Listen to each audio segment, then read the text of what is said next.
히브리서 5장 13절 14절 말씀입니다. 이는 젖을 먹는 자마다 어린아이니 의의 말씀을 경험하지 못한 자요, 단단한 음식은 장성한 자의 것이니 그들은 지각을 사용함으로 연단을 받아 선악을 분별하는 자들이니라.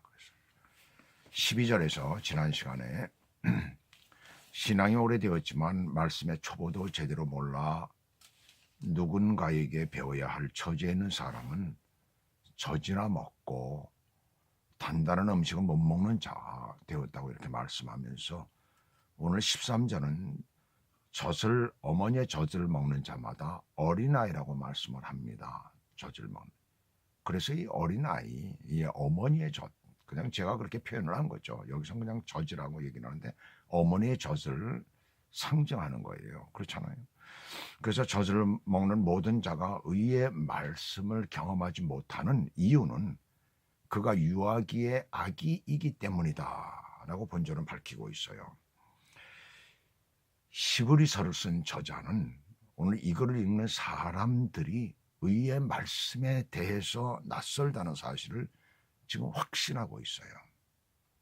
그렇다면 수십 년 동안 신앙생활을 해온 히브리 그리스도인들에게 생소하게 들리는 의의 말씀이라는 것은 무엇을 말씀하고 있는가?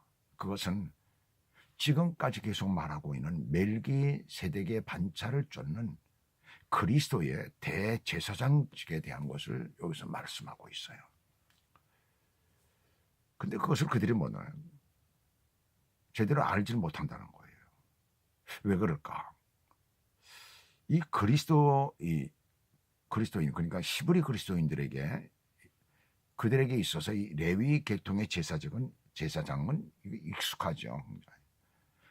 그들의 생활이나 다름이 없었어요. 1년에 한 번씩 속죄일의 대제사장이 지성소에 들어가서 속죄제를 드린다는 것을 거의 습관처럼 그들은 경험해 왔었죠. 그런 그들에게 멜기세덱의 반차를 쫓는 그리스도의 대제사장직이다라고 말할 때 그들이 이게 도대체 뭐지? 잘 알지 못했던 것입니다. 그것은 바로 단단한 음식이요, 영적 아이는 먹을 수도, 또 먹고 나서도 소화를 시킬 수가 없는 거예요. 그렇잖아요. 단단한 음식을 어린아이가 먹어서 제대로 소화도 못 시키잖아요.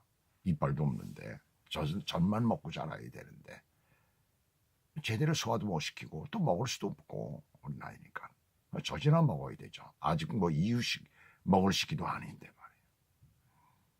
그들에게 이 멜기세덱이라는 말은 구약 성경 물론 창세기에 나오고 있으니까 그들이 한 번쯤은 들었겠죠. 그러나 거기에 대해서 그 멜기세덱이 누군가는 전혀 나오질 않고 있잖아요. 지금도 이 말씀을 들으면 어떤 분은 그럴 거예요. 멜기세덱과 그리스도의 대제사장직은 무엇이지? 라고 반문하거나 생각할 거예요. 이미 다 말씀을 드렸지만은 간단하게 다시 쉽게 요약해서 말씀을 드리면은, 대제사장 직분은 오직 레위 계통의 아론 자손만이 갖는 하나님이 선택하신 직분이고, 그 다음에 이 직분은 하나님께서 모세에게 율법을 주실 때 제사법 가운데 있는 거예요. 그런 내용입니다.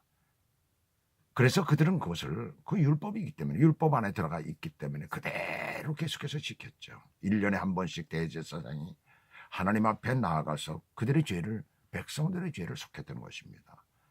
반면에 이 멜기세덱은 율법이 생기기 훨씬 전에 아브라함 때에 하나님께서 율법과 관계없이 세우신 대제사장이었어요.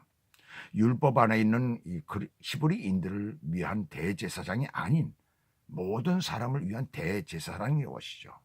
모든 사람의 죄를 위한 것이라는 얘기입니다. 율법 안에 있는 것은 히브리 그리스도인들의, 그들의 죄를 위해서 대제사장이 임명된 그 제사장이 드린 것이지만은, 그러나 이 멜기세덱의 반차를 두는 것은 율법과 관계가 없는, 세상의 죄, 그 죄와 관계가 없는 그들 히브리인 그리스도인, 그들에게 관계된 것이 아닌 것이에요. 이것은 모든 세상, 모든 세상에 있는 사람들을 위한 죄, 그것을 얘기를 하고 있는 것입니다.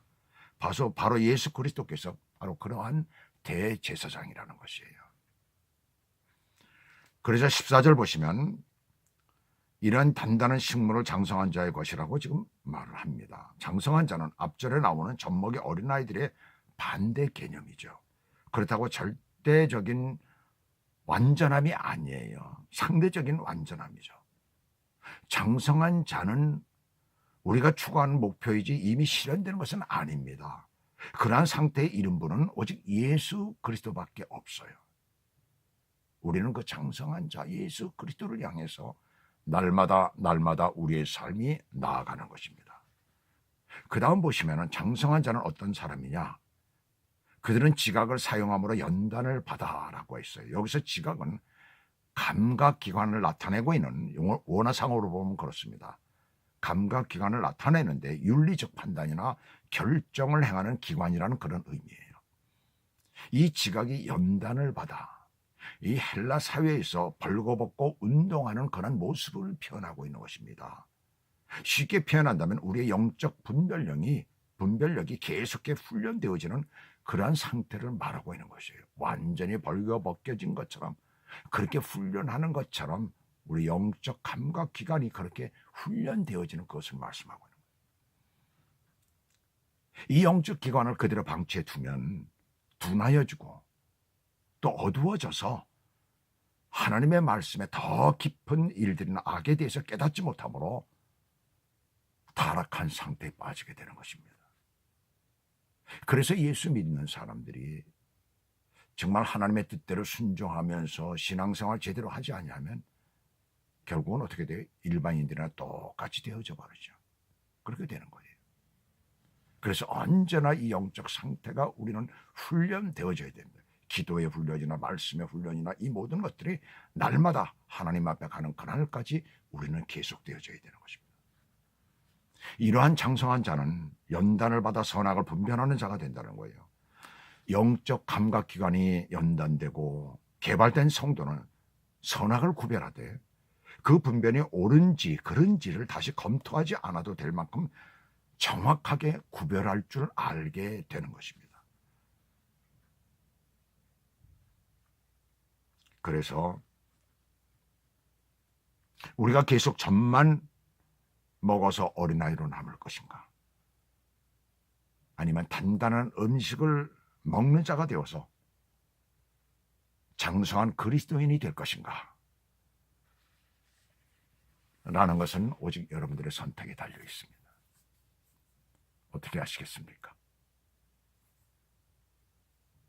오늘도 하나님의 말씀 안에 기도하는 사람, 말씀을 전하는 사람,